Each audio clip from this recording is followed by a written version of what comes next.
This is All Things Voluntary, and today I'm going to be answering the question, is an employee underpaid, overpaid, or just right? And how can we know? In a voluntary arrangement between two or more individuals, both parties agree to the terms of exchange and thus stand to gain mutually from the interaction. If either chooses to terminate a voluntary interaction, there is no loss incurred to either party, provided any prior agreements were honored through to that point. Where an employment interaction is voluntary, the notion of true under or overpayment is inapplicable. The mutually agreed upon wage is simply and purely appropriate. Of course, the voluntarily signed employee might always want to make more, and the employer pay less. But as long as both agree that the interaction would be worth more to each respectively than it costs, monetary and otherwise, and so long as either party may terminate the relationship at any time, the wage is appropriate for as long as the employment arrangement persists. Under or overpayment of employees is only conceivable when coercion somehow enters the picture. In a case in which either the employer or the employee expects an infringement against something that is properly his own and which he never agreed to forfeit upon termination of their employment relationship, essentially the definition of coercion, only then can the notion of being paid an inappropriately high or low wage be even remotely possible. Two real-world examples where either under or overpayment actually becomes feasible are slavery and government jobs. Slavery intends to punish an employee if he quits, thereby taking from him more than he was willing to submit to the arrangement. This is what makes slavery involuntary servitude. The slave master enforces an arbitrary unilateral power over the property of the slave. As long as the slave chooses not to run, it remains impossible to know whether the slave benefits from the transaction more than it cost him to take part in it or not.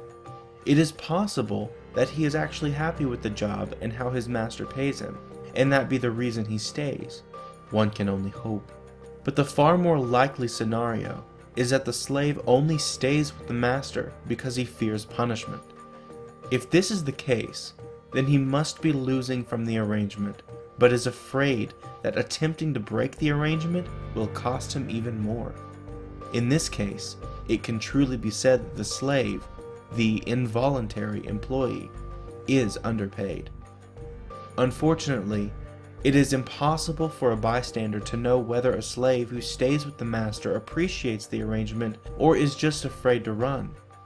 Owing to the fact that running entails a grave real loss on the part of the slave, the coercive nature of this type of employment relationship does indeed make it possible to say that he might be underpaid. Under modern sensibilities, one might even say it is extremely likely that the slave is underpaid. Only if he offers proof by attempting to run can we be certain that he is.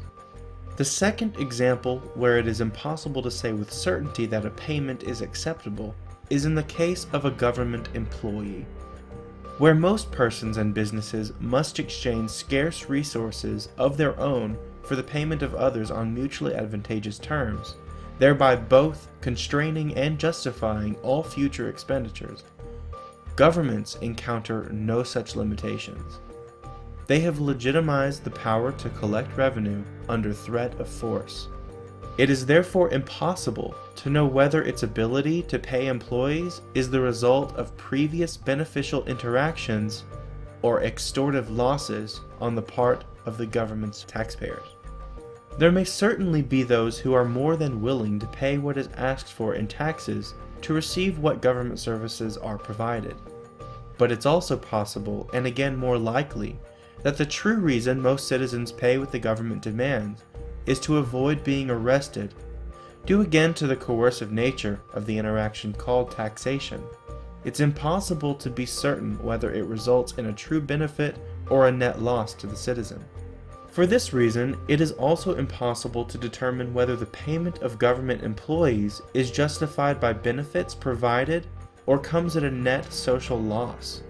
As long as the only alternative that taxpayers have to signing their checks is prison, it remains possible to say that employees and contractors paid out of tax revenue are overpaid.